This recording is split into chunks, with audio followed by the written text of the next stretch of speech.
Good morning, everyone. I hope you can hear me well. And I would like to say thank you, all of you, for spending this Saturday morning with us and joining as a part of the two platform or not two platform discussions on today, this morning. And my name is Tam, head of marketing at Wiziin and the hosting of this event. And for the very opening speech for this morning, I have to say that this event is the combined effort of Wiziin and Vietnam Venture Capital communities, as well as our partner association. Um, so some of you may have known us already, but some may not. So please, I will give a very brief introduction about us first. Wiziin, the name is inspired by the wizard in investment. And what we are aiming to do is building a data-driven investment platform, and we are focusing mainly on the Asia and Pacific regions. Besides that, on the way that we are doing our mission, we have found out that we really need communities about the venture capital to fulfill the gap between the founders and the investor. So that's why the Vietnam Venture Capital communities was born. And this is built with the mission is increasing the understanding of venture capital and creating more value for SME, the startup, and investor community in the region. So what we are currently doing is we providing and facilitating the user-generated content, the high-quality news, the insider updates, and we gather a group of experts for sharing the knowledge with the community also. So we also host some events just like this morning event. So when we choosing the topic for the very first event like this, we have met a lot of platforms that are currently, and some is doing very good, some is still struggling, and some is still finding a way to enter this. But there's not much the forum to talk about this topic. So that's why we are trying to create the open discussion, and we will have the many points of view from the founder, the investor who has spent many years in building the platform in their own sector. But first, to opening our morning, I would like to introduce and invite our chairman to give a very opening speech before we start the session. So please welcome him to the stage. Thank you.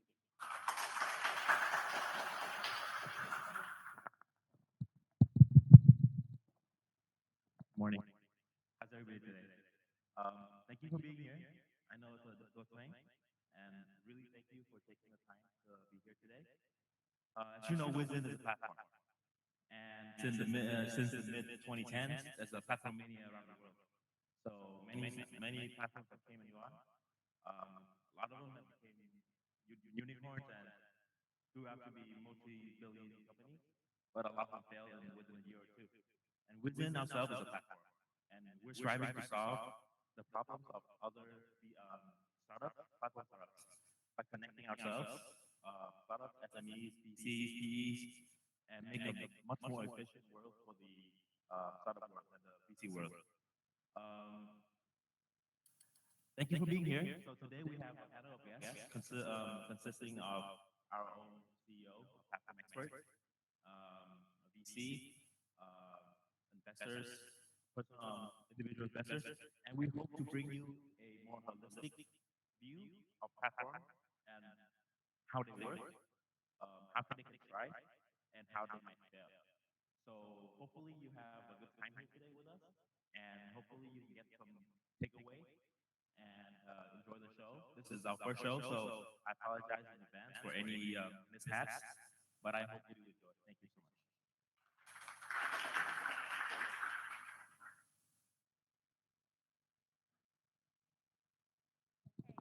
So thank you for your introduction. And so to start our session today, we have invited and very happily to have the presence of Ms. Topica, who is the former director of Topica and currently is a head of operation of the blockchain. So please welcome her to the stage also. Thank you.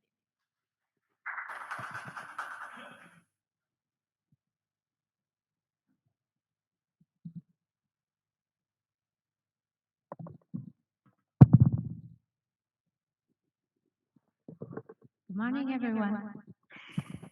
Yeah, my name is Nghi. You can call me Jenny in English. Before I'm the director of Topica in the Genesia branch. Now I'm working for the World Blockchain. And I'm very happy today to with you with our topic, do platform or not platform. So before we turn to our panel discussion today, I would like to have a brief about the platform economy for the last decades for you to have an overview. Yeah. So in the last 2 decades, we have seen the rise of the platform economy. Especially, there are hundreds of the companies or corporates.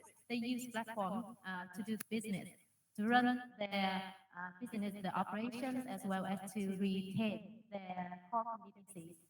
So, however, we can see that according to the McKinsey report, so 30% of the global economic activity could be mediated by the platforms company.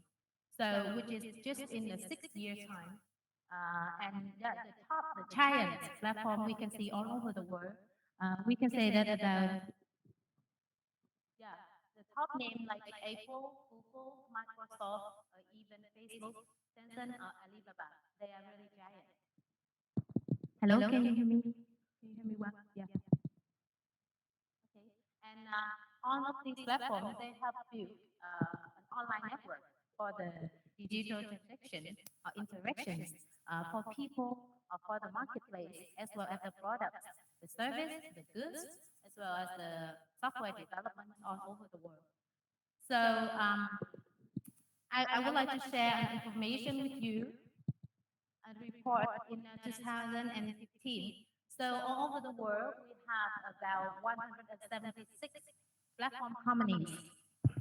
All over the world, we have about 176 platform companies, and that the capitalization is accounted for more than $4.3 trillion all over the world. But in Asia, we account for half of it. So we have 82 companies in platforms, and the value is accounted up to $1,000 billion.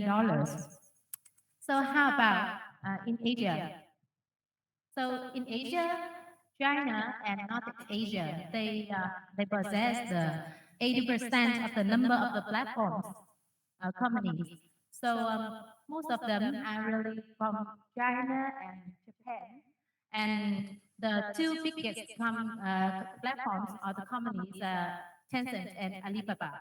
So their values are counted up to nearly $500 billion.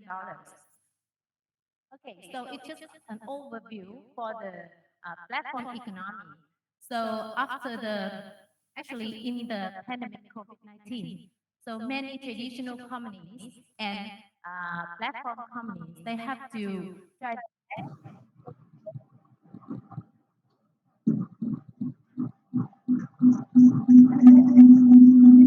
with the demand of the customers. Day by day, people they begin to live to how to use the platform to satisfy their demands, or even they just book something on the platform to have a product instead of go to the market, instead of using the traditional way to have it. So today, platform or not platform is a very hot topic for even the traditional companies as well as the new startups companies. So with the VVCC, so Wiziin also would like to invite some of the valued speakers. They are really experts in this industry, and I would like to introduce firstly Mr. Yuto, the principal of the Genesia Ventures.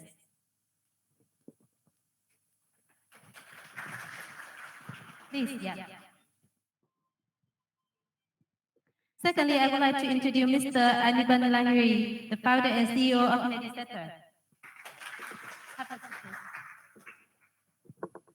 Yeah, and thirdly, I would like to invite Mr. Tien, the co-founder and CEO of Wiziin. And I'm Jenny, who will be the moderator of this panel discussion. Thank you.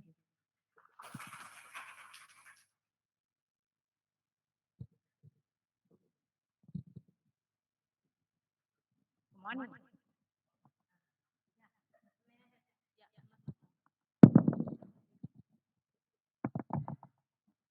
So yeah, this is the first time I'm at Mr. Yuto, right? Yeah, yeah, and the other speakers I have met them before and talked to them before. So I'm very happy today to talk to you and have some statement, and we will give some perspective of our topic today about to platform or not platform. Okay, yeah. Okay, so in order to yeah to start our story today, so uh, can any of the speaker you can give me some brief definition of the platform? So what we are talking about, what is platform? Mr. Tien, can you share?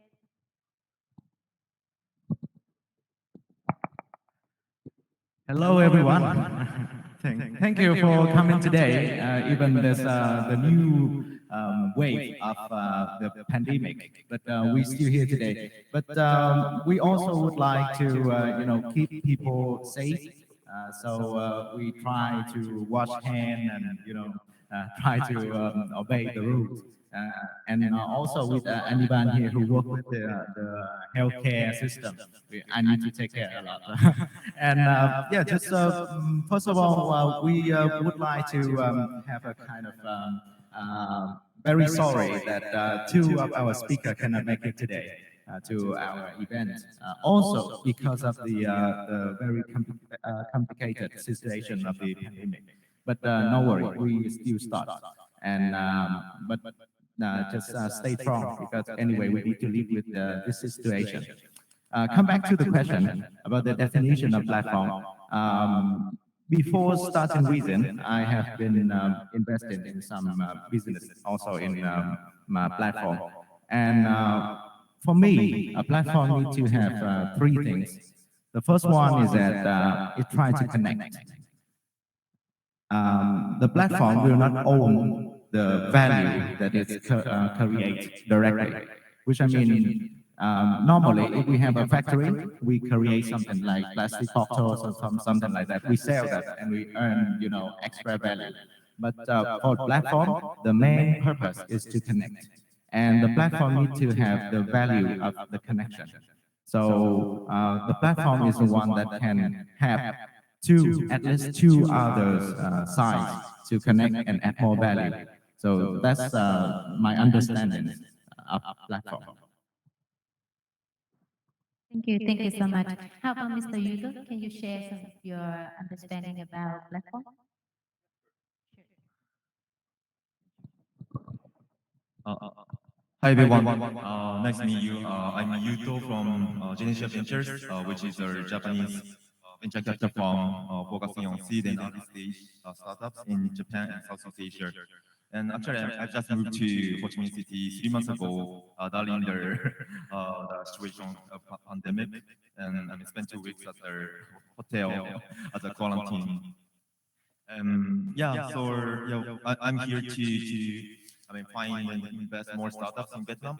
Um, yeah, so excited to be here. Then about the platform, yeah, as he said, yeah, I understand that. It's a business model that create values. By connecting players on the service. So but actually, there are lots of kind of lots of types of platforms in the world. So kind of, so of course, so like your Airbnb, yeah, they started from the kind of marketplace, but sometimes like the Salesforce, they started from their SaaS and then expanded to the kind of platform business. So they onboard other software services on the platform, and also sometimes they acquire them. Yeah, in the company. So yeah, there are some types, I think, but yeah, basically, it's a business model. That creates a value by connecting. So we can see that from the two speakers, we all see the connect value, the valuation of the connecting in platform. How about Mr. Anirban? Can you introduce a little bit about yourself and the reason why you're here and your understanding about platform? Sure, thank you. So my name is, you can call me Ani. My full name is a little bit complicated. I'm here because I myself am building a platform venture in the medical field. And so we're essentially a platform that connects doctors and medical students with each other. And on the other side, connects them with pharmaceutical and medical device companies and other stakeholders in the healthcare system that need access to doctors. So the issue of whether the platform or not is something that I grapple with on a day-to-day basis. But I would like to emphasize that the idea of a platform in its most basic sense is nothing new. If you really think about it, a shop is a platform. A retail store is a platform. Why? Because it's connecting producers or manufacturers of goods, right, with buyers. So my question really is to the crowd, to our audience here is, why is there so much talk about platforms today when in fact the idea of being an intermediary between two counterparties that transact is actually something that's existed for hundreds and hundreds of years? The real reason I think platforms are becoming important today and being talked about as a category of business model is because you have the power of technology, right, which can bring huge scalability to these kinds of models where you connect buyers and sellers. So a marketplace that is that's powered by technology is far more powerful than a platform business that is brick and mortar in the traditional sense. So I think that the real definition of a platform is not really whether it connects buyers and sellers or counterparties in a transaction, but it's also about the fact that the platform, a real platform, grows by virtue of the users. The users themselves bring value. So if it's a content platform, YouTube, for example, content creators are creating that content on a continuing basis, right? And that's what really makes it far more scalable and valuable than a traditional brick and mortar platform like a retail store. Thank you so much. So with platform, we have the borderless, right? Yeah, we don't have to belong to the physical location. Yeah, so everyone can find the services or the goods, even the software development or something like that on the platform. So thank you so much. So to the next statement, could you share some of your perspective about is there any limits or any industry that we cannot use platform? So is there any limits to use platform in the business? Yeah, I was asked Mr. Yuto as a is there any limit?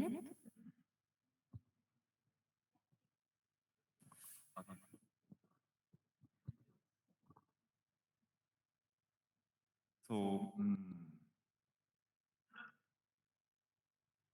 so basically, platform business model can be exist in, I guess, in most of the industries. So, yeah, this is because most of the industries, so most of the company need to find their, company to transact. So, so always, so like in Japan, so in the manufacturing space, we have a company called MODERATOR, which is a kind of Amazon for B2B manufacturers, factories. So I guess most of the sector can have their platform business, but so especially about their kind of their market, which is created by very few companies. It can be very difficult to build a platform because they can easily find their companies on the market, so they don't need to find their additional more in detail information, or they don't need to find their their comparison or something. So yeah, perhaps in that market situation, business the platform business model cannot work a bit, but basically I think any sector can have. Yeah. So how about Mr. Anirban? So do you think what kind of business model that we should use platform? I think I agree with Yuto is that there is no real, theoretically, there is no restriction. Any industry could have a platform model. In a practical sense, though, if you have too few participants in that industry, you can still have a platform, but it doesn't create a lot of value, right? Because, as you mentioned correctly, you don't need an aggregator, you don't need an intermediary. If I'm in a business which is dominated by 5 or 6 market participants, for instance, I can easily connect with any one of them. So I don't think there is any business or sector per se that cannot have a platform business model. It really depends on the industry structure to assess whether a platform is bringing incremental value or not. And so I think the idea of a platform is, I mean, the two are separate. Platforms and network effects are separate, right? In the sense that you can have a platform business which doesn't really have powerful network effects. But to me, the real power of a platform is unleashed when you actually have network effects. Network effects require a lot of nodes or participants, and you can't have that in an industry which is where you only have a few participants. So that's really the restriction.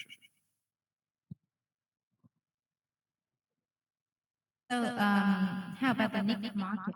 So you said that before, the scalability of a platform is very important to decide the sustainability of that platform. How about the niche market? So is it possible to use? Absolutely, but niche markets can be fragmented, right? So you could have a small market, which is, but the market is very fragmented because there's a lot of market participants.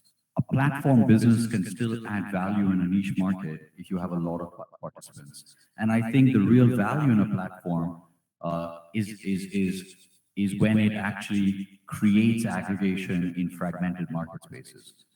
So niche does not equal few participants. If it's niche, it's fragmented, it's complex, and let's say you have an inefficient marketplace where, let's say, buyers and sellers can't easily find each other, the conditions are ideal for creating a platform. A classic example is mergers and acquisitions, right? That's a business that has been very high touch, very physical, and it's a niche market. But at the end of the day, a lot of businesses are trying to build platforms for M&A. Why? Because there's a lot of information asymmetry today. It's very relationship based. Price discovery, therefore, is poor. Because if I'm looking to sell my company and I have to rely on calling 5 people, that's not exactly enabling me to discover what the value of my business really is. If, on the other hand, I go through an M&A platform where I can do which does matchmaking between buyers and sellers of assets, that enables price discovery, that brings liquidity into the market. So I think niche markets definitely lend themselves to platforms. The question really is the structure or the supply side in that market space. Thank you. How about Mr. Tien? Can you share some of your opinion about this as a platform provider? It's a great question, actually. And it's the main question of the topic. Will we choose platform? Is that we ready for the platform? So I must say that it's like I agree with you guys. And when we come back to something more practical, like we try to start a company, should we choose platform? So it's like we need to look back to the resource-based view, what resource that we expect to have when we start a platform. So for me, platform is a kind of expensive and dangerous game, actually. Normally, like Twitter, it's not that expensive. It costs you just like 50,000 to buy an app like Twitter. But Uber is a different one. Uber will cost you like 1.5 or 2 million just to program the app. And now I think it's cost more. So we need to look back if we have enough time, enough cash and investment, I mean, and also enough understanding of the market. Like Annie said, we need to have a look at that before we choose whatever platform we strategy we want to jump in.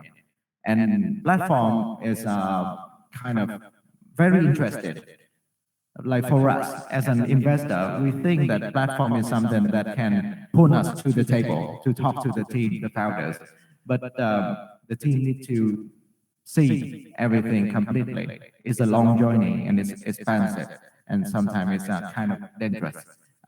So it's something that we need to consider from ourselves, from our resources, not only the market or anything else.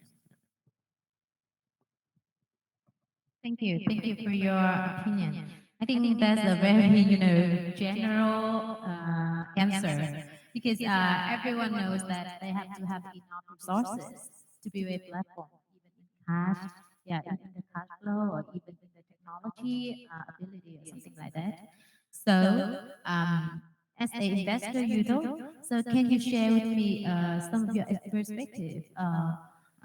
What is the criteria for founders to create a business model, platform business model?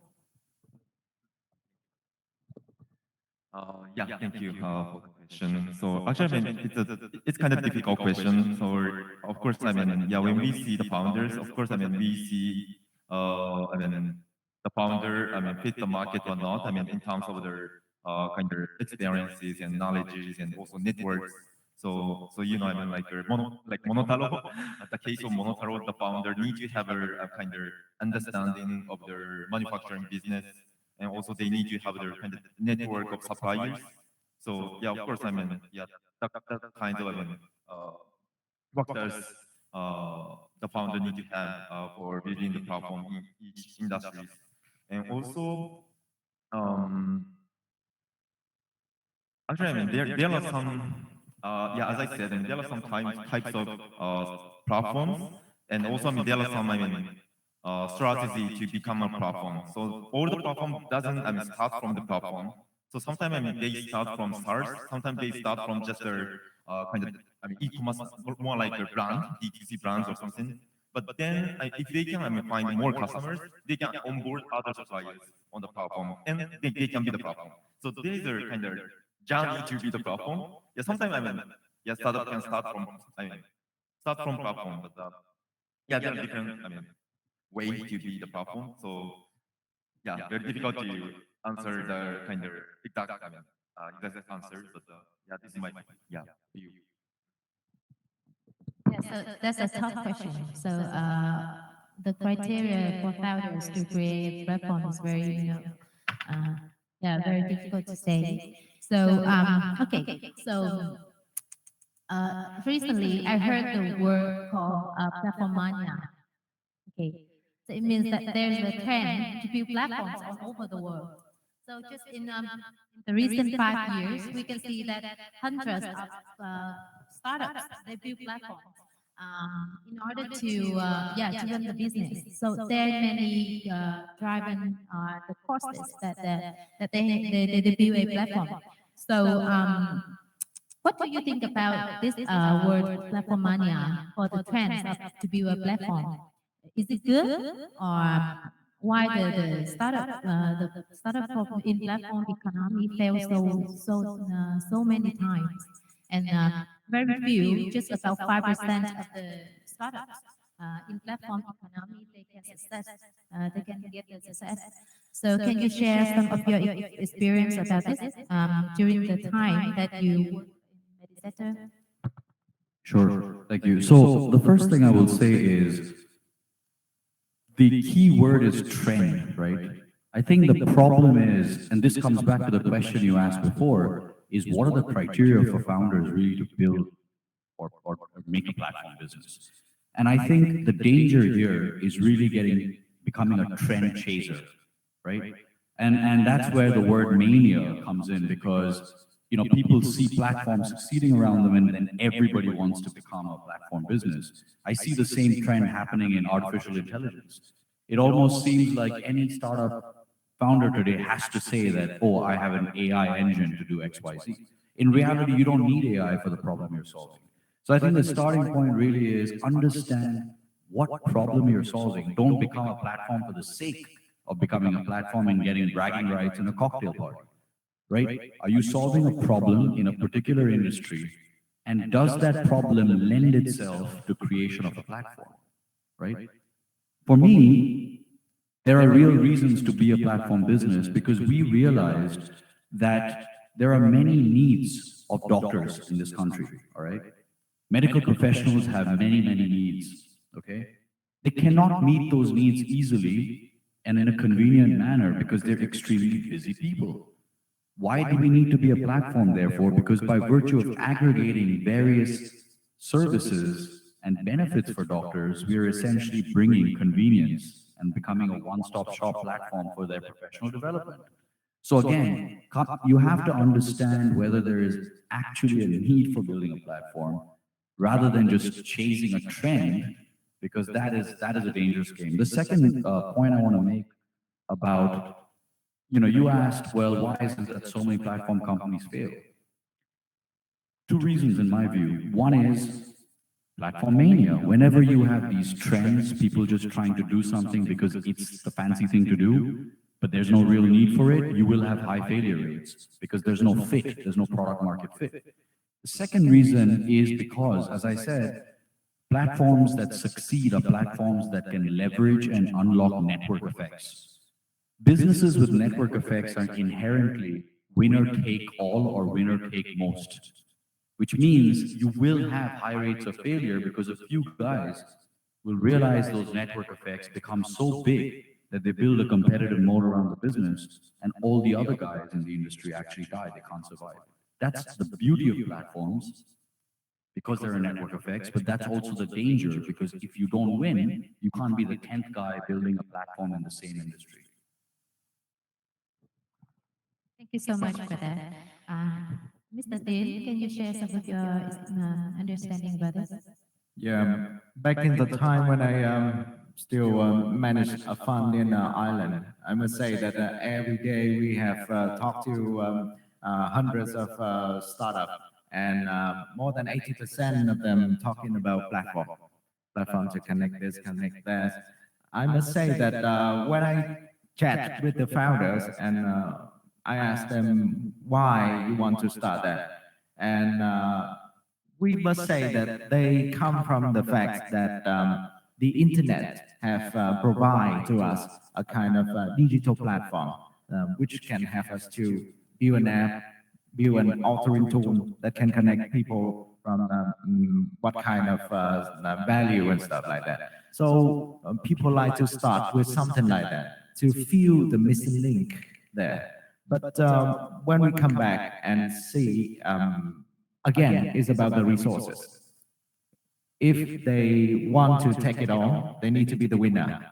And for VC, we also think that it's a good way to invest in some company that can take it on, something like that. But the risk is really high. So it's like the platform mania is something, I think, something negative about this situation. But it's like mania or not, it's also about the founders. Because right now we're sitting here, there's some VC or some fund already put money in some platform because they believe in mostly the founders. So it's like Annie say, yeah, they got some numbers, they got traction, and they got the right way to go. They believe that they build the platform in the right way. And I think more than 80% of the audiences here agree with him, because there's a connection and there's somebody need to connect the gap like that. So it's also the case by case situation. Many are not. We need to go through case by case. Yeah. Thank you so much. So the final question for our section, why or why not platform? So yeah, there's too many giants platform all over the world. So is there any room or any space for the new startups for platform, especially in Vietnam? How about you, Yuto? Just come to Vietnam for the last 3 months, right? Yeah. How about you feel about the Vietnamese market? Yes, so firstly, I mean, yeah, I used to live in India for 3 years and Indonesia for 1 year, and yeah, long time in Japan. So yeah, I saw lots of kind of markets so far, and then there are kind of the market and the face of the market in each country. So especially in Japan, or so B2C or marketplace, and more like their B2C or C2C, I mean marketplace and their platform business is kind of how to say, I mean, served by existing players. So that's why there is a big trend, demand for the B2B platform in Japan. But and also more like a vertical B2B brand, B2B, sorry, vertical B2B platform. So yeah, we already have some SaaS companies like Salesforce or SAP or some others, but in the vertical segment, like construction or manufacturing or agriculture, yeah, we still do not have the kind of huge platform in each industry yet. So now, lots of entrepreneurs are, looking for that, trying to be that, trying to be the platform of each industry, and also, we have invested in lots of companies in Japan. Then, when I see, Vietnam market, I guess, it's a bit earlier, perhaps, yeah, it's a bit earlier in some industries to build their B2B vertical platform.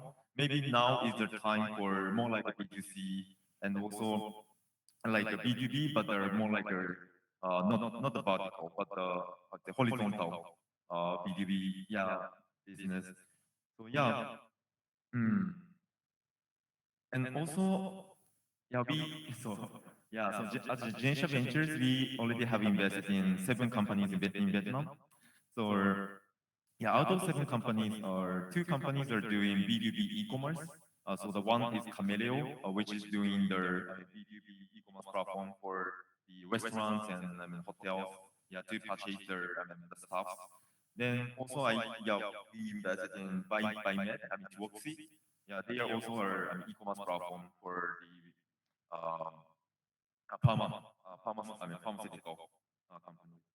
So yeah, I think so B2B e-commerce can be the very interesting opportunity for me in Vietnam. So maybe in other markets like manufacturing or construction or agriculture, yeah, in those segments. And also, um, I'd like to find a kind of platform for B2B platform, but for kind of business margin, not the e-commerce. So yeah, so in Japan, we have a company called Latsuru, which is a B2B platform connecting printing companies and the clients. But not just their kind of marketplace. So they manage all the printing companies. Yeah, so they get deals from the big companies. So like how to say, so you're creating something like so advertisement or something, and then manage their so multiple printing companies, which is not not busy at the moment. So they can leverage their kind of assets, not used in the market. So yeah, I'd like to find that type of business in Vietnam as well. Yeah, maybe there are also opportunity.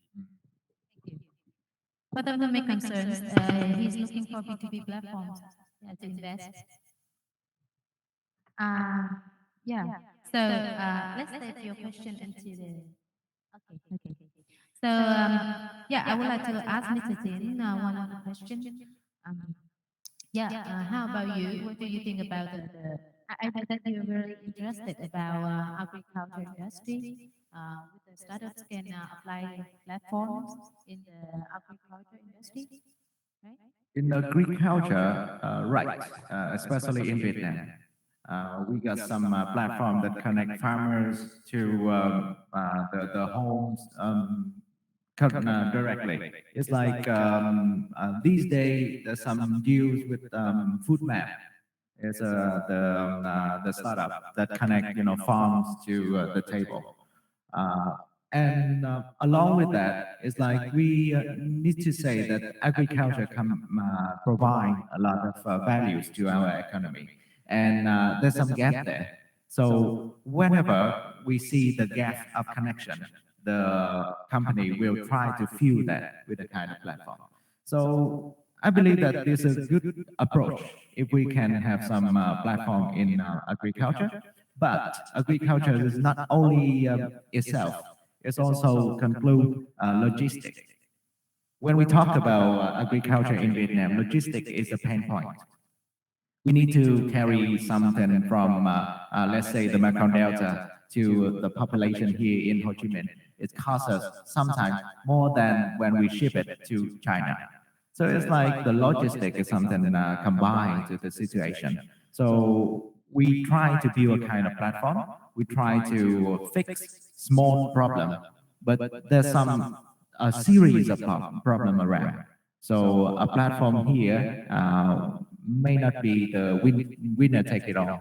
It can be a situation when there's a lot of platform that can work together, that can help itself in the ecosystem. And that's the trend of the super app. So it's like there's a trend in China, right, these days, and also there's a trend in Vietnam too. People try to build super app that can connect so many things, so they can create more values in the ecosystem. It's a more dangerous and more expensive game. But if you win, you take more than whoever that appear in the market. So that's my idea about this. Thank you so much. Okay, so I may stop that section, and now we move to the second section. Our topic is how to make a platform shine. Yeah, okay. So the first statement: what drives can make you decide to invest in a platform? Mr. Yuto, just give me very briefly in maybe in three, yeah, three drives why you invest in a platform. Main reasons. Yeah, so yeah, we already invested. So yeah, from Genesia Ventures, yeah, we already have invested in more than 90 companies globally, and there, of course, I mean there are lots of non-platform, but yeah, maybe 50. I guess more than 50 companies. I mean, 50% of the companies are more like a platform, or I mean, one of the platform. And the reason why I mean we are investing in platform business is the first one is the scalability of the business. Of course, I mean as a venture capital firm, we need to make money and return the money to the limited partners, the investors of our funds. So yeah, we are responsible for that. So of course, I mean we need to we need to how to say focus on their scalability and scalability is more like that. And their second one is the problem solving. So yeah, as Annie said, I mean, our all the platform need to start with problem solving. So yeah, to build your network effect, yeah, they need to or at any time startup need to start from one customer to customers. So how to create how to give value to the customers, how to solve the problem of customers. This is very important for creating the cycle, growth cycle of the company. So yeah, so like in Japan, there is a company called Mercari, which is C2C e-commerce marketplace. But in the early days, Mercari, so for Mercari, supply side is very important. So yeah, the sellers on the platform. But the early days, there are no buyers, right? So Mercari buy products from sellers early days and then sell in the platform again. So they created, but they solve the problem of sellers. They want to sell products, but they cannot, or it takes long time. But on Mercari, yes, if seller put the product on Mercari, it will be sold very quickly because Mercari is buying the products. Yeah, and then they created their cycle.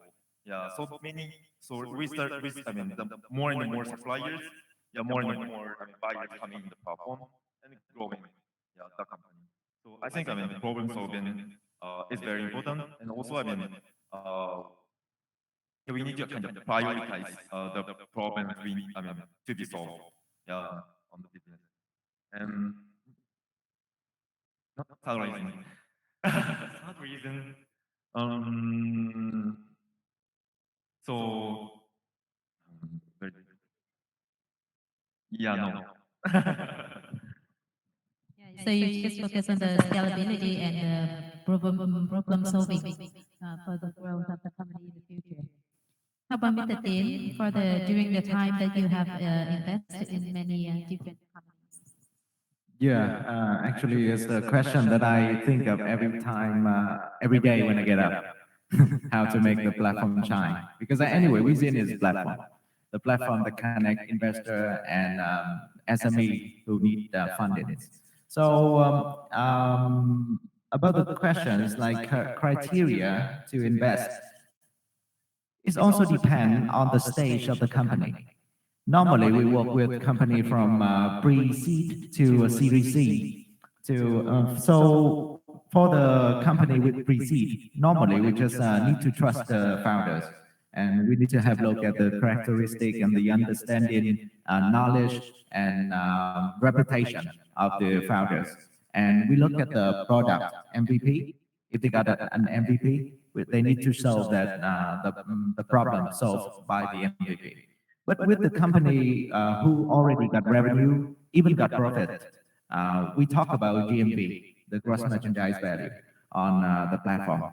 Every day, the people do the transaction, the innovation values, or things like that on the platform. We need to check that. And some criteria that we need to follow is that for the platform, there will be a chasm. Everything will go down in the very beginning when the platform cannot connect. So people always talk about the platform as a chicken and egg situation. I think most of the people here understand that. So let's take Uber as an example. We do not have enough driver. We cannot have enough customer, right? The driver needs to open the GPS. So the more GPS points that we have on the map, create more customer. So it's also the situation of B Group and Grab, people here, the player here in the market. So they need to try, like Yuto say, is the right way. They need to boost the gross merchandise value first by selling something and buying something by themselves. Yeah, but it's a very dangerous game, right? Because anyway, you are the only player on your platform. Nobody can trust it. But we open a door to somebody else to trust if they have looked at the numbers. It also the psychology game, I think so. When you look at the platform, you see the number rising. Yeah, somehow you trust it. It's also like Tiki trading in the very beginning. They trade books and stuff. They control the quality by themselves. They do not let other parties jump in yet to control the quality. So again, policy, quality, standards is something that we need to consider in terms of execution of the platform. Thank you. So, Ania, can you share with us some of the obstacles that you have encountered? For the very first time that you start Medisetter, even in Vietnam. Yeah, sure. I think so. The answer to this question is very related to your previous question, which my fellow panelists definitely did justice to, but I want to add my 2 cents there. I mean, if I was an investor and I looked at a business that's trying to build a platform, one of the key metrics I'm going to look at is the user acquisition cost, right? And if I see that the user acquisition cost is not declining over time, I think there's a problem there, because it's not really a business. It's not a business that lends itself to being a platform, or the execution is not right. In other words, they're not creating the virtuous cycle that Yuto was referring to before. So that's the first thing. The second thing I would say to that point as well is, whenever we talk about platforms, we always talk about 2 sides of that platform, like a buyer, merchants, and which are sellers and buyers. And of course, Uber is a classic example. The more drivers you have, the easier it is to book a cab that attracts more users. The more users there are, the more the drivers want to come on. Those are classic 2-sided network effects in a platform. But one of the things that I think is very powerful and is not getting enough attention is one-sided network effects. So let me give you an example. Like Amazon, right? Amazon, of course, the more users you get, the more merchants that come. The more merchants that come, the more users go because they can get a wider variety of products, more pricing, etc., better pricing. But the fact is, because users review products, the more users there are, the more value to users as well. Those are network effects on one side of the marketplace. Because every new user means potentially more reviews, which means I have more information about what I'm buying, right? So that's another critical thing. Now, coming to obstacles, I think obstacles really are getting that flywheel going. So it's like an old car, where you got to use that crankshaft to get the engine going. Once the engine is going, it's running on its own. But doing the heavy lifting initially to get that flywheel or that network effect started is often a big, big challenge. And the challenge there is it's the chicken and egg, right? When you're acquiring your first set of users, you don't have much of a proposition. You don't have critical mass. So how do you get to critical mass so that after that, there's automatically, there's a declining user acquisition cost and you start getting those network effects. And there, I think the obstacles really are, how do you reduce the barriers to adoption, right? So I've seen a lot of, so for us, what we did is we said, you know what? We don't want to create a new application because that's going to be the 10th smartphone, 10th app on your smartphone. You have one for delivering food, ordering food, one for ordering a taxi. When you're a guy who's new, the new kid on the block, and nobody knows you, you don't want to have to convince people to download a new app, and because you don't have a proposition. So we said, why not leverage social media? Because people are already using Zalo, people are already using Facebook. That way you reduce barriers to adoption. You build a critical mass or a community, you build a brand, you start getting network effects, then you can actually develop your own native app or a platform. So I think, to me, the biggest obstacle really is in terms of acquiring those initial users. And to ensure you do that without burning all your cash and getting into this dangerous downward spiral is, reducing the barriers of the friction to early adoption. Because once you get the critical mass, things become a lot easier. Okay, thank you. So it reminds me with the time I work at Topica when we build a platform for education. It's going to be Edu Mall. So at the very first time, it's very difficult for us to acquire the teachers, the very famous teachers. So as you said, the more teachers we have, the more students we have. So it's just chicken and egg. So it's very difficult for us to overcome the first stage of the platform. And then come to the second stage, it means we have to prove a certain numbers of the users, even the teachers and the students.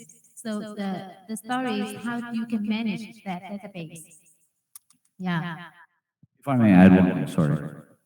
It's a classic example, a case study is PayPal. Okay, when PayPal started, they could not figure out how to easily get more users. And actually, this is inherently a network business, because if I want to transfer money to you and I have a PayPal account and you don't, well, you need to set up a PayPal account, right? But even there, they struggled because they were like, how do we create that first critical mass of users so that then we don't need to basically do one-on-one user acquisition? And they used brute force. They were actually paying something like $10 to a given user if you actually invited another user to the platform, right? That is a dangerous game because it requires a lot of capital. But these guys had capital and then they had the conviction. And they were the first guys trying to do what they were doing. So it was a kind of open, bit of a blue ocean, which means your probability of success is higher. So I think that there are different approaches to overcoming that precise problem. One of those approaches is brute force. But if you use brute force, you have to make sure you don't go down the path of Uber. Everybody talks about Uber as a very successful business, but one thing you have to realize is Uber has heavily subsidized all the users, and it's also subsidized the drivers. The danger there is you acquire a lot of passengers, you acquire a lot of drivers, but then you don't actually know your true unit economics. You cannot keep subsidizing. Tomorrow, if Uber says, I'm not going to subsidize you anymore, and your cab ride from District 1 to here is now, 150,000 dong, is that now appealing versus a Vinasan or a Mylin? Perhaps not. Then the party stops. So the danger here is if you're going to use brute force to overcome that initial obstacle of getting critical mass of users, you make sure that that's a sustainable gain and that the underlying unit economics are still positive eventually when you stop that subsidizing or brute force model. So we call the subsidize, the two parties, it's like a muffin. Yeah, no more muffin, so everything will be collapsed. Okay, so how to make money from a platform, Yuto? Because can you advise us? Individually, I want to be a platform, so how can I make money from that?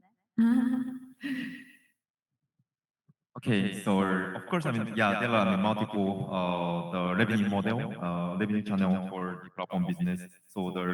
Basically, if we define the platform as the business model that connects their stakeholders on the service.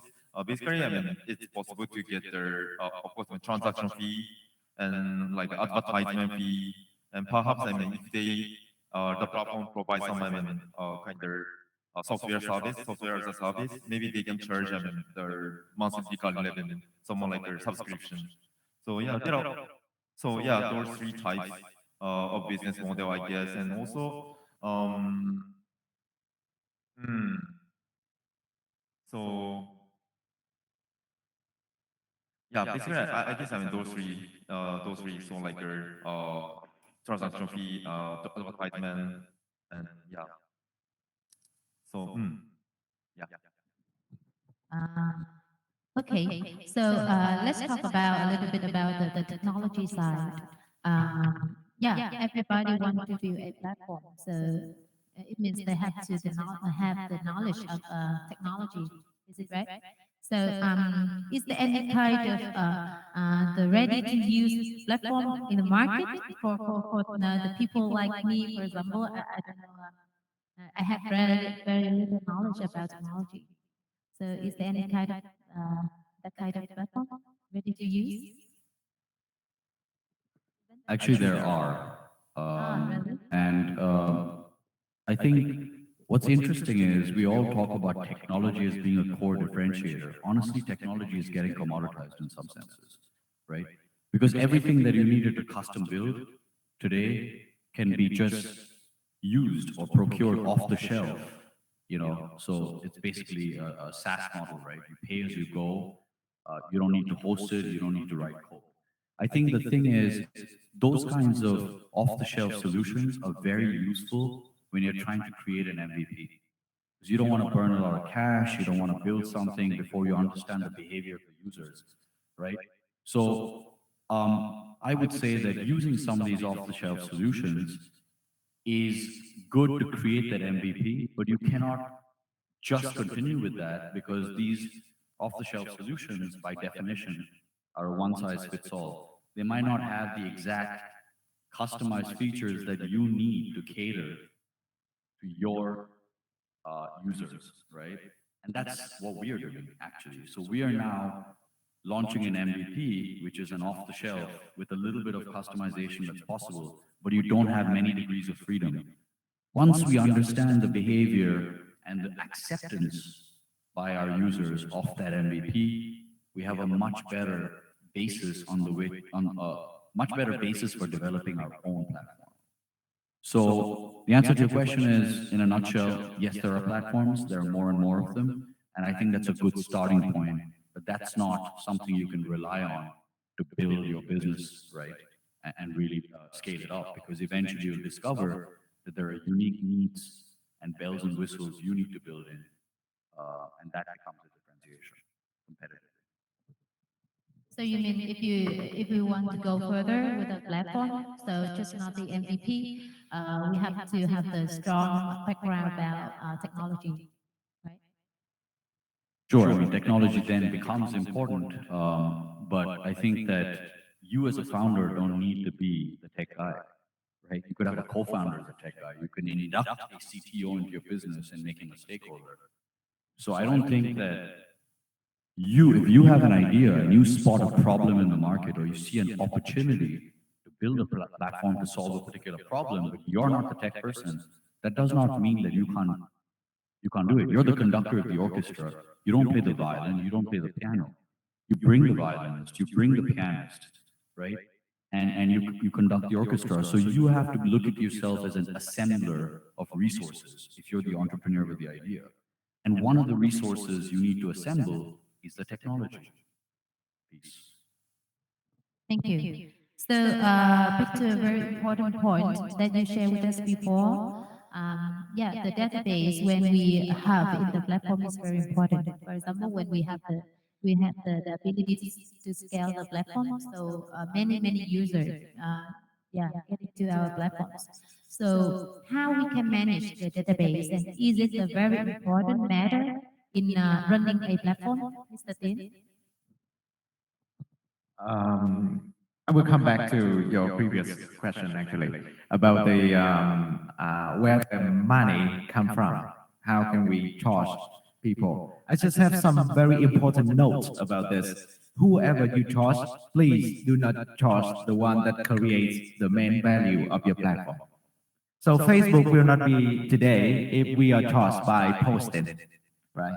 And when we post something on Facebook, we charge for $1, $2. Forget about Facebook. And some other things, like you list something like your real estate on the platform, it needs to be free after all. Because if you charge people money for those value, people will be chased away. So just one thing like that. There's some rule. I don't know if that rule still be right for the long time, but at least for now, it's very hard for a platform if we try to charge the one who create the initial value. If we charge them, we tend to lose. Come back to the technology thing, totally agree. We don't need to know much about technology because application like Twitter is not that complicated. It's quite simple. But the way of operation, the right time, the right timing, the right execution, the right way to manage is something that we need to consider. I just want to add one more thing about technology is that don't worry too much about technology at the very first beginning. Because as a startup, normally when we talk to the tech guy, they always want more features. They're more like scientists. They like more feature. They think that the customer like this, the customer like that all the time, and it's combined to the very complicated application. So if we want to build some product for the platform, we need to come from the behavior and the needs first.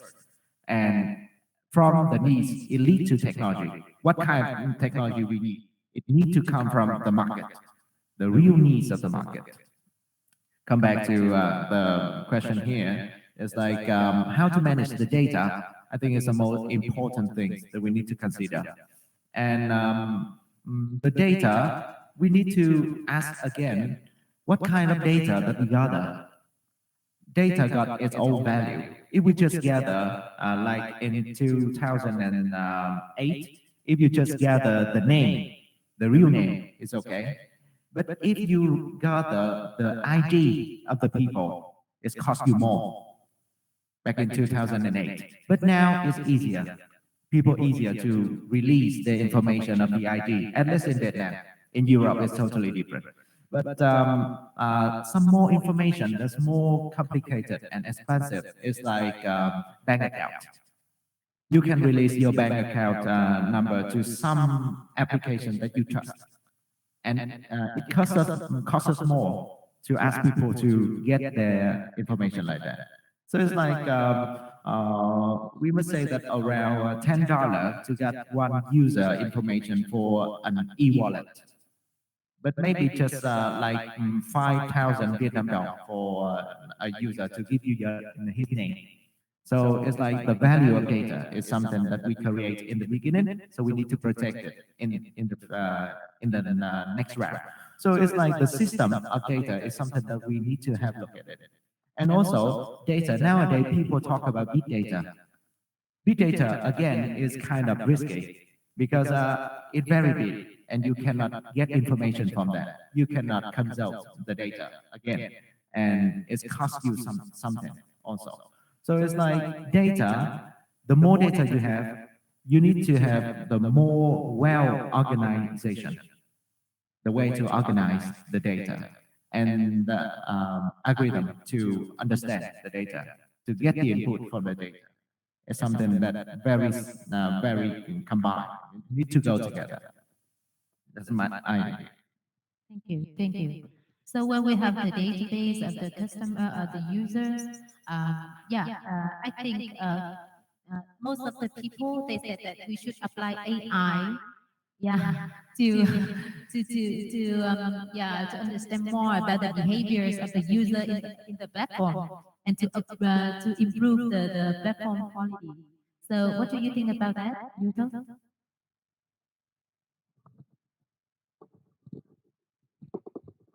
Yes, so of course, so like Amazon, I mean, they have a recommendation system for each user, so they, I mean, understand their, I mean, customer behavior, purchasing behavior, and then recommend products. So yeah, definitely, I mean, there are some ways to utilize their that data to provide their, higher services, high quality services for the customers. So, but basically, I mean, when I talk to the kind of early stage seed and early stage startups, and if the founders say that, and we're gonna, how to say, create lots of data and make money from the data. Uh, Actually, I mean, we don't believe that. Uh, it's a long, how to say, long journey to be able to, I mean, make money from the data. So basically, so what we see is the problem solving. Yeah, do the company really, I mean, solve the problem or not? And do the founders and the management team have a capability of building a team or not? But these factors are way more important than the data utilization. But yeah, of course, I mean, for the more like for middle and later round, like a Series B, Series C, Series E. So on that round, I mean, already the business model is already created and yeah, I mean, kind of proven to be work. So yeah, on that round, I mean, the discussion gonna be more like scalability of the business. So yeah, data might be the kind of good choice to expand their kind of market size of the business. So like your B2B e-commerce can provide their kind of lending services to the merchants. Yeah, so those kind of story, yeah, is good. I mean, maybe for just for fundraising, but of course, I mean, basically, yeah, my view is very difficult to utilize data to, I mean, make money. Um, yeah, most of the company cannot do that.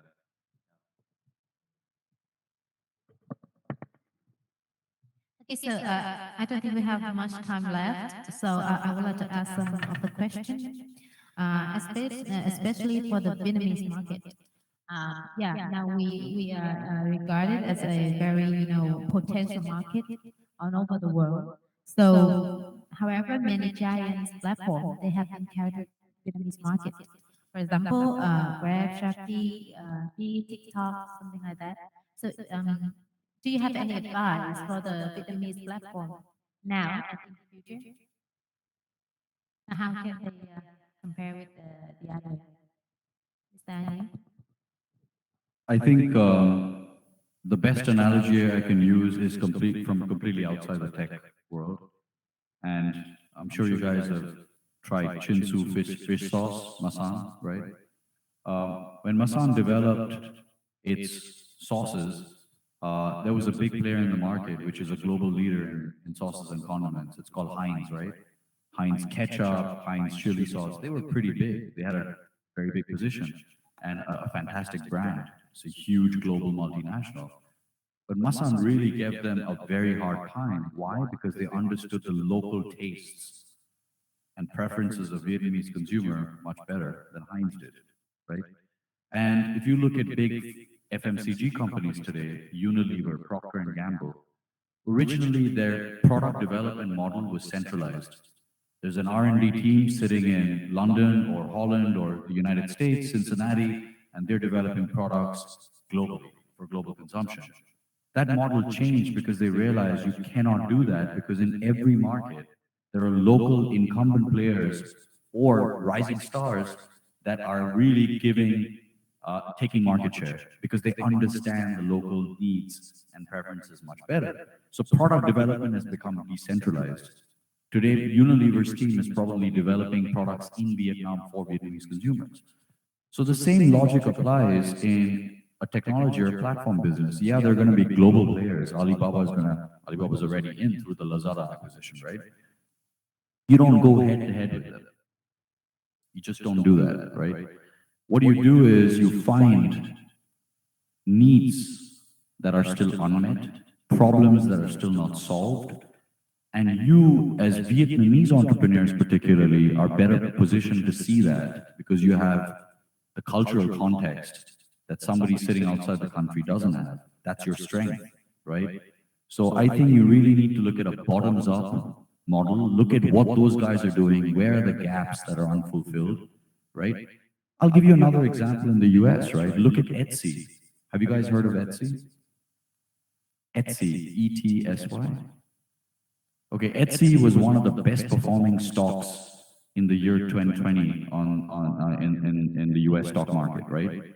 And Etsy is basically connecting producers, individual producers, like craft producers, right, with consumers.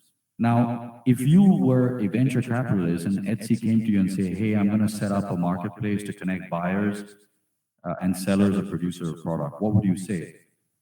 It's a losing battle, right? How can you compete with Amazon?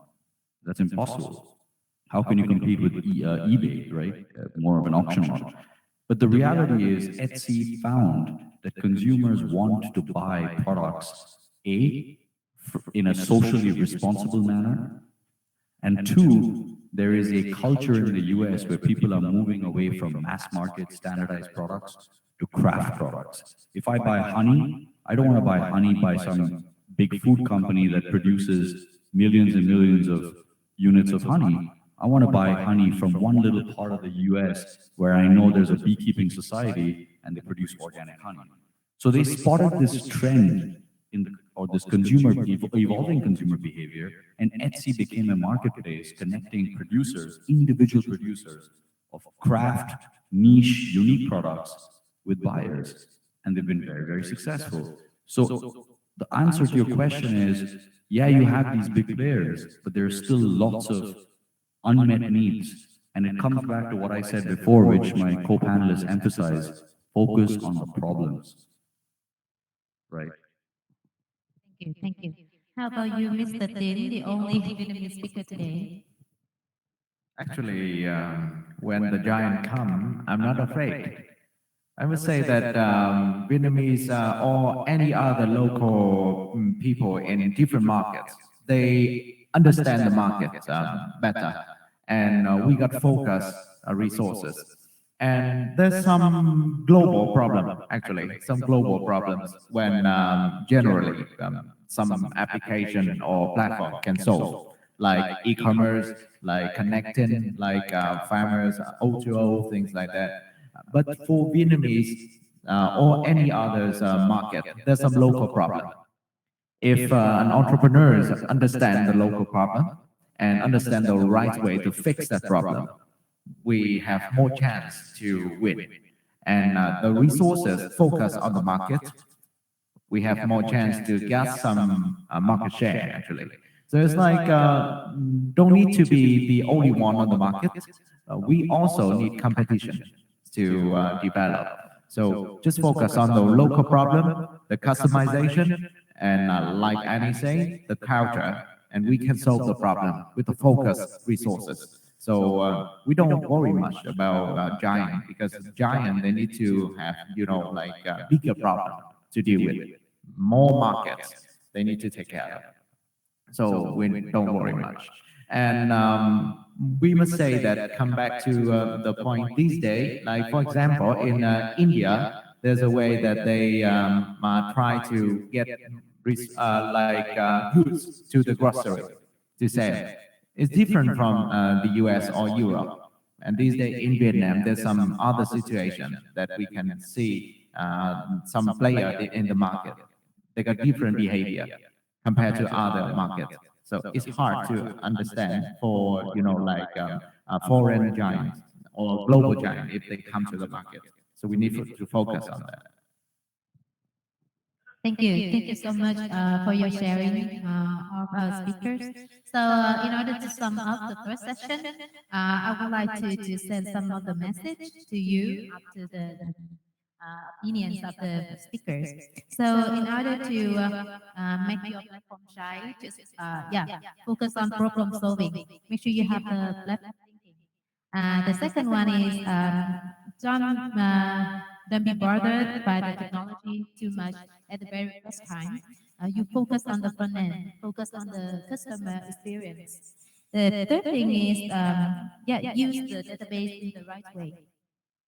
And the last one, exercise your leadership because you will make what you think. Okay, so thank you so much. And we're gonna close the first section here and move to the network. Network section. We will have about 30 minutes. So I would like working. So thanks so much. Lots of things to say. Okay, so now we will have the next session. A little bit.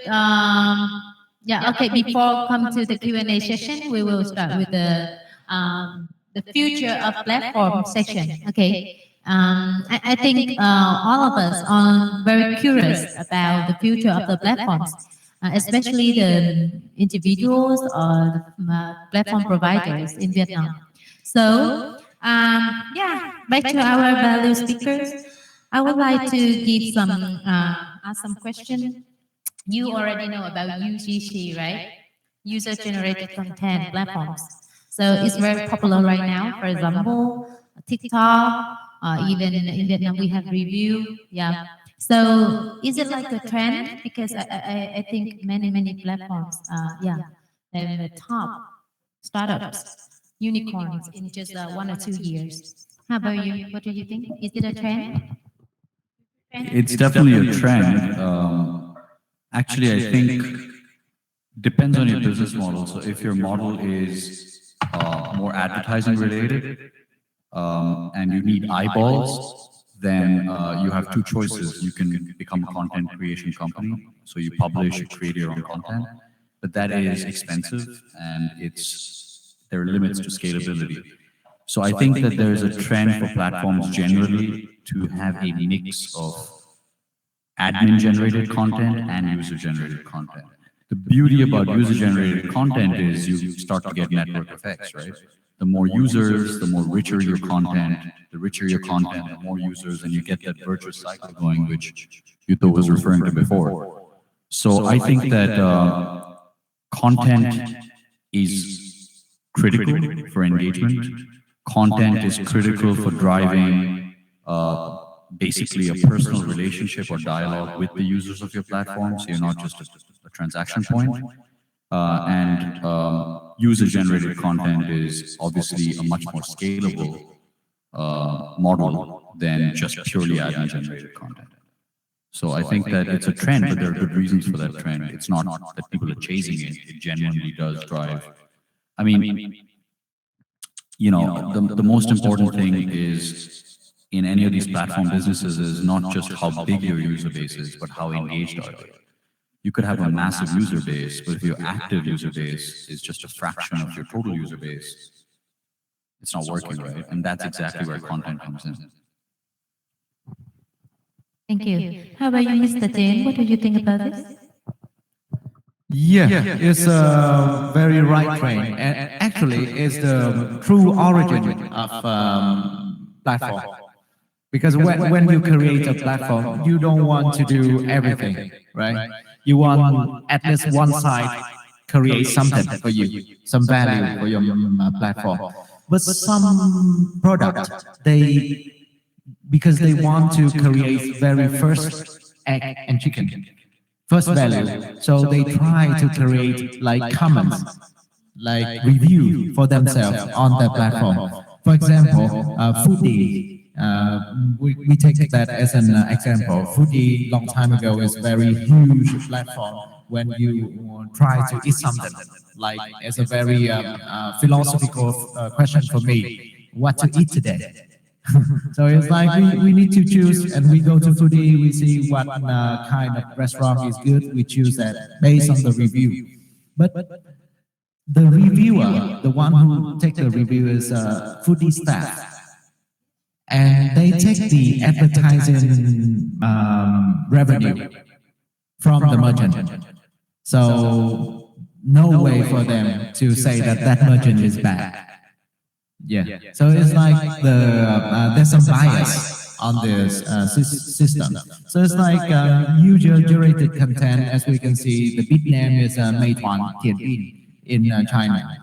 They huge one. They adopt that model and they make the user. They find a right way to trigger the user to generate more content for them, and continuous content is what we want. Because normally, if you pay for user to generate content, it will go up in terms of the cost. So it's like if you focus on the policy, on the way, the reward, anything from the community building to make the user generate the content for you continuously for the long run, is one success of the platform. Thank you. How about you, Yuto? Have you invested any UCG platform?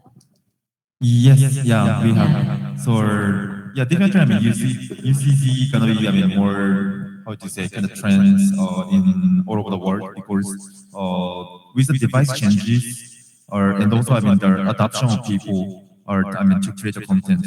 So, like, of course, I mean, comparing to YouTube and TikTok, yeah, the TikTok is way better to, I mean, way easier, yeah, to create a content, right? Yeah. So, yeah, with device changes, and also, I mean, people are, I mean, becoming more, how to say, mature in each segment. So, like, of course, I mean, restaurant, yeah, so people are going along and started writing, I mean, good reviews on the platform. So yeah, there is I mean, depends on the timing of each market. So let's say like, so yeah, maybe in some advanced market, so like maybe crypto, let's say crypto, and if we only, I mean, create a forum for Vietnamese people, I'm not sure, but yeah, it might be too early or something. Yeah, so we need to, I mean, understand the good timing for each market, and also, I mean, we need to find the kind of key driver of changing consumer behavior. I mean, reviewers. I mean, and how to say, yeah, consumer behavior to review the content. I mean, to like post the content. Yeah. I just want to add something, that user-generated content is actually core to the business model of some platform businesses. If you think about Wikipedia, it's actually a platform. And the asset of Wikipedia is the content that the users create, right? But the beauty of Wikipedia, and I think this is a lesson for all sort of platform businesses that have user-generated content, is moderation, quality control. Yelp is a classic example of a business where the whole business was about reviews, right? Yelp was a review site. You can review a doctor, you can review a restaurant, whatever you want to review. And the problem with Yelp is people started abusing the system. So I could go on Yelp and basically write bad reviews about my competitors, and there was no way for the system to really know or control that. Over time, people realized that basically the quality of reviews was actually bad, because there was a lot of competitive dynamics. They were not sincere. There were people hired just to write reviews, like review farms. So you have to be very careful that, you know, if you're going to do, if UCG is a key part of your strategy, you need to have systems and procedures to ensure that the quality and authenticity of that content is maintained at some level. Otherwise, it can actually hurt you rather than help you.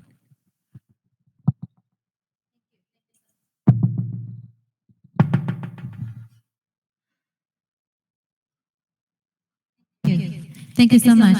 So, is there any framework or a recipe for a sustainable platform? What do you think about this? I think the main framework is that we need to, it's like the normal framework. It's like we talk about market. If we open a market, like just market fair is a kind of platform, very traditional. And the framework, I think they need to focus on that they are only the policy maker. They're not the one who play in the game. So it's more like some platform. If we are one who is like we try to review, right? We open a kind of Yelp for let's say furniture. We try to review the furniture, like this table is good or not, and we got some of our staff to jump in the platform and review that, and sometimes steer the people to the opinion that we want to support. That will not be the rule. So it's like for the platform, the first rule is that you need to create the authoring tool. You need to create the one that can trigger people to open, to give more content to you, give more data to you, and then you keep it like that. You do not use some bias data. You do not add more. You will be the one. If you are the referee, please don't be the footballer. So, and the next thing I have mentioned before, do not charge the one who creates the content. If they create content, let them be. Even you need to subsidize them. You need to pay them more money to create content, but do not charge them. There's some rules that I believe lead to the successful and sustainable platform.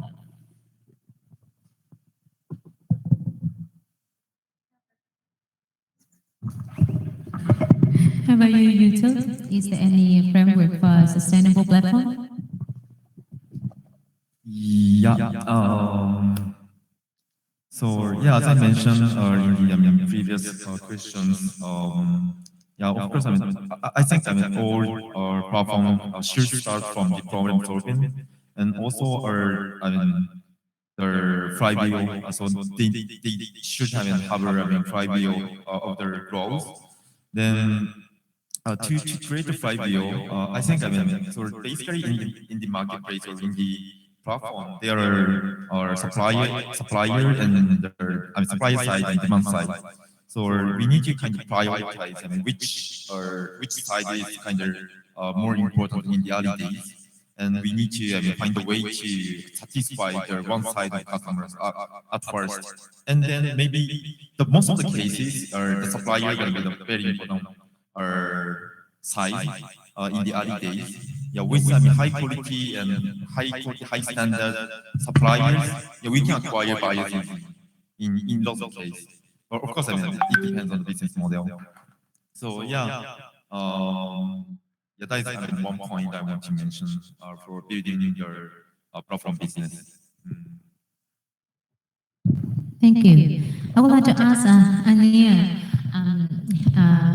what do you think about the future of Medisetter platform, especially in medical industry in Vietnam? I think our goal is to become the biggest platform for medical practitioners, with the objective, basically, we are going to be their go-to destination for professional development. So whether it's continuing medical education, whether it's building their own professional brands, whether it's publication of research, consumption of research, all of that is what we want to. So we are basically a hub and an aggregator of a bunch of different, I guess, services or assets which cater to the needs, the professional needs of doctors. And coming back to the point about successful, what is a recipe for a successful platform? I think I come back to the same point I mentioned, and it relates to what Yuto said about flywheel effects. If you find that you're trying to 2 years into your platform development, you're still having to do the heavy lifting in terms of acquiring users and getting users to engage. You have to go back and introspect, and you have to think, you know, am I doing this right? Is there really a need for a platform, and am I solving a problem?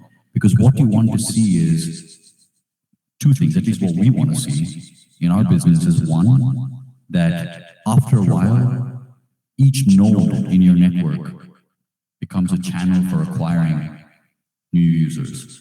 And that's where the sort of virality kicks in. We are starting to see that now. So in the beginning, we had to do a lot of heavy lifting to get a critical mass of users. Now, the users find us, right? The second thing is, it relates to user-generated content and therefore engagement on the platform. In the beginning, we had to do a lot of work to produce content, and nobody actually produced content. The nice thing now is our user-generated content has gone from pretty much 0% to probably about 40% in the last 4 or 5 months. So you're seeing two kinds of network effects. One is that your existing user base is attracting more users, and the second network effect you're getting is that within the user base, more users are generating more content, which is attracting more users and driving this upward spiral of engagement. And that is really what you need to look at when you want to assess whether your platform strategy is working or not.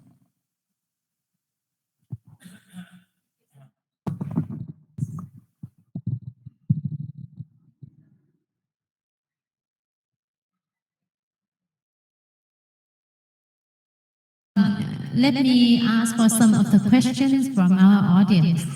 Yeah, we can move to the Q&A section, actually. Is there any question that you want to send to our valued speakers today?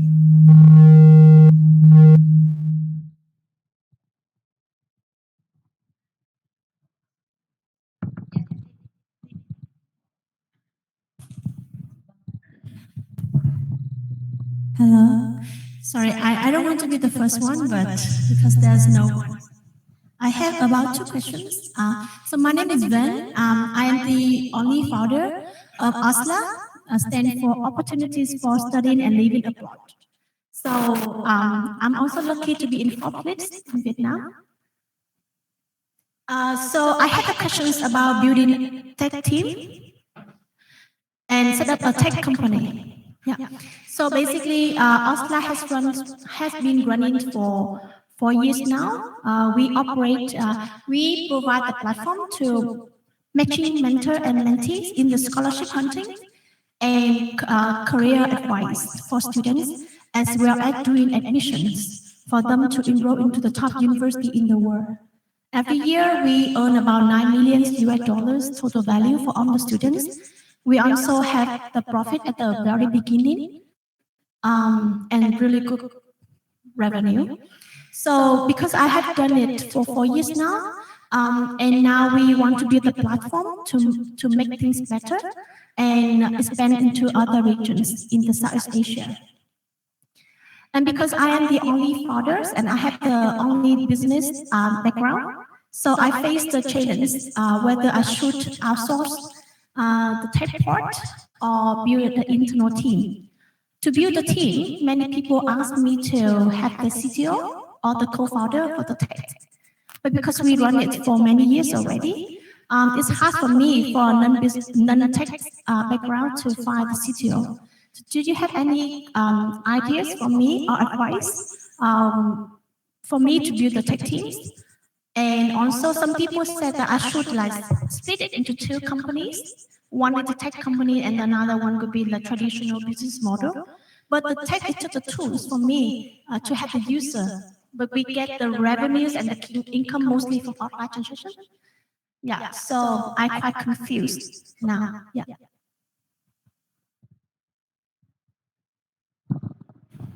In terms of that, come back to 2010 when I first set up my tech team. I must say that I come from the same background in business strategy, so it's a pain point. But when we come back to that question, is a question about the labor market, the IT labor market in here if you try to hire tech team here, engineer here in Vietnam, you need to understand the market. And if we talk about tech team, at least we need some product manager, the one who understands how to build the product, and not only senior programmer. You also need senior programmer, but normally they just follow the product manager. And you yourself need to understand your product because it's the design thinking. You need to know how you can design things, and you work with the guy who just your translator to understand the engineer. And for your case, I believe that the technology is not very complicated and don't need to make it complicated. You already got your profit. It's just some extra value. So just focus on that. And to work with the tech team, come from my opinion and my experience, they quite hard to deal with. Like for our team here, we work with them alongside with the brotherhood, like friends. We treat each other like brother and go together and spend time together. And there's a lot of things to work. We do not treat them like our labor. We pay for them, pay salary all the time. No, that's not work because engineer is something very hot in the market now. We need to give them the why we make this product. Give them the vision, and they can follow, and they ask to us more, ideas, and they sacrifice with us. It's a long way, it's a long journey, and we need to treat our partner like that. Alongside with that, if you think that your product is not only about technology, the technology is not heavy in the product, you can hire an outsourcing team. And then you keep them with some contract in the long run. You can choose. Build or buy is something that you can choose. I asked the same question a few years ago to a pretty successful entrepreneur here. His name is Jonah Levy, and he founded Navigos and Vietnam Works, which became the largest recruitment portal in Vietnam, and he sold it to a Japanese company actually called N Japan, and he's been angel investing ever since. He's now the CEO of Dreamplex, which is a co-working space operator. So, I had asked him the same question, and he actually told me very frankly that a CTO position is one of the hardest positions to fill. That's only become more difficult because the demand is huge, as you mentioned. It's a hot space, and the supply is somewhat constrained at the moment. So what I would do first is I would look at minimizing or reducing the need to have your own tech team up front because you have a brick and mortar business model which works. So can you find an off-the-shelf solution with a little bit of customization that you can use to serve your needs? If you then see that is taking off and the tech part of your venture is actually taking on a life of its own, then you have to think at that point about potentially bringing on a CTO. If you are pragmatic about this, you might want to go to a guy who has passion, you sell him your vision and your idea, make him a stakeholder in the business, even if it's a part-time CTO, with an outsourced team actually doing the programming or the coding. That's a good stepping stone. Eventually, you raise money, you induct your own technology team, and you do that only when you believe that technology becomes a core asset or a differentiator. If it's a core resource and you're becoming a technology company, you can't avoid it. You have to eventually have your own tech team. What I'm trying to say is you don't need to do that overnight. Do it in a phased manner, de-risk it, and then eventually go in and bring your own team on board. By that point, if it's working, you'll be able to raise money and actually afford to hire a good quality tech team.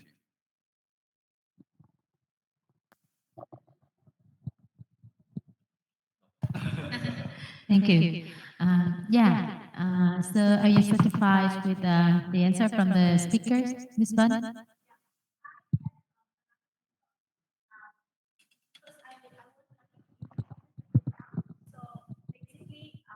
I get a chance to talk to some VC and friends in the network, and they said that you cannot consider yourself as a tech company without a tech team. And even it's hard for you to join into the accelerator programs or incubators and talk to VC, to the MVP outside. So I really want to learn from your opinions about when you see a tech company with that tech team, what do you think about that? Actually, I mean, it depends on the business model and the value proposition of the company. So let's say like by Meadow and Toxi, I mean, they are more like so operation and management gonna be, I mean, matters for them rather than technology in the early days. So it's just, I mean, of course, I mean, they need to have a e-commerce website to sell the product, but the more important factor is the operation, how to manage the warehouses, how to manage the logistics. So in that case, yeah, we still, I mean, invest in the company without any tech team. Of course, I mean, we see the founder and the management team have an ability to build their tech team in the future. But in that stage, yeah, it's okay if they are, I mean, capable for their things matters in that stage.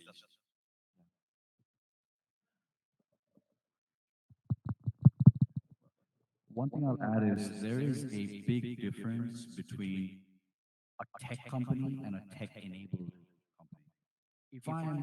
Have you guys heard of Snowflake? It was one of the hottest IPOs in the US, right? Snowflake is essentially a database, a cloud-based database company, data management company. And if you're building a business like Snowflake and you tell me you don't have a tech team, I'm quite skeptical because your core is technology. That's what you're selling. But if you're an e-commerce business or if you're doing what I'm doing, right? I think that technology is an enabler. And there it's less important for you at an early stage to actually have your own tech team, right? Because you're using technology to deliver on a particular business model rather than developing technology for the sake of selling that technology. Thank you. Thank you, Thank you, Ms. Van. So is there any other question from our audience? Yes, please.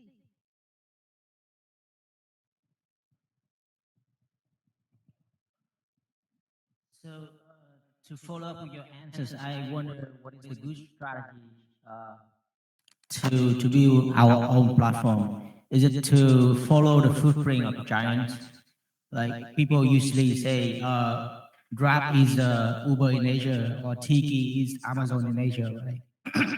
Or to really learn about our end users' behavior and start building our own platform. Maybe I'll take a first stab at this. I'll use an example. You've heard of Rocket Internet? Have you heard of Rocket Internet? That was their model, right? They just basically wanted to copy established business models in some markets and replicate basically those same models in other markets. Have they succeeded? I think it's been a mixed bag. They have succeeded in some of their initiatives. Others have actually failed. They had a competitor to Airbnb called Wimdu, which they started a year after Airbnb came on to the market. And they basically said, those guys are just in San Francisco. Europe is one of the biggest travel destinations internationally. We will replicate Airbnb's model in Europe and get so big that we're going to crush them. They failed. And they failed because they did not appreciate some of the finer aspects. For example, Airbnb realized very early on that one of the biggest barriers to customers saying that I'm going to rent your apartment, I don't know who you are, but I'm traveling to the city, one of the biggest barriers was the trust, right? And when people are visual, people in general like to see things. If I'm going to stay in somebody's apartment and rent it, I want to see what the apartment looks like. But if you have a picture, a badly taken picture of your apartment, that's not really going to create a lot of trust for the counterparty. So Airbnb basically connected up freelance photographers with the hosts or the landlords and allowed them to create professional pictures and catalogs which they put online, and that's what. So some of those finer things were what made Airbnb what it is today. So the moral of the story, I think, is that you can get inspiration from a business model that's worked somewhere else and is not in Vietnam, but don't just look to copy paste it, because every market is different. Every consumer, has their own unique behavior and needs. And if you don't do that bottoms-up analysis, you will not get product market fit. And a lot of startups fail precisely for that lack of product market fit. Mr. Tien, would you like to share something? I think nowadays people try to say, I am Uber of this, I am Uber of that. It's quite common. Actually, for me, I believe that when we come to this word, this entrepreneurial word, it's just come from some two aspects, which is opportunity. There's a line of opportunity everywhere, and there's an individual who can take that opportunity. And when they meet that opportunity, they take up some action. That become an entrepreneurship. So just focus on that. We don't need to be like anybody else. And the uniqueness is something that we find. The competitive advantage, the uniqueness of the product is something that we try to look for. So Uber is just a concept. And we need to define what kind of thing that we want to do, and it needs to be different. If it's not cheap, it needs to be different. If it's copycat, it needs to be cheap. It's something that I need to mention. So we just need to follow those things, and follow the giant or become the giant is something become in the very long journey. We need to embark things in mind like that. Yeah. Thank you. Thank you so much. I think because of the restriction of time, so we would like to collect all of your questions to Wiziin's email, and we will have the response for you by email or even a phone call if you want to talk to one of the speakers here today. Okay, so to sum up, so I think the answer for this question, to platform or not platform, belongs to each of you, right? So considering our resources, considering our business strategy, and you will decide whether you will start a business with the platform based or not. However, I think the pandemic has bring 2030 to 2020. Yeah.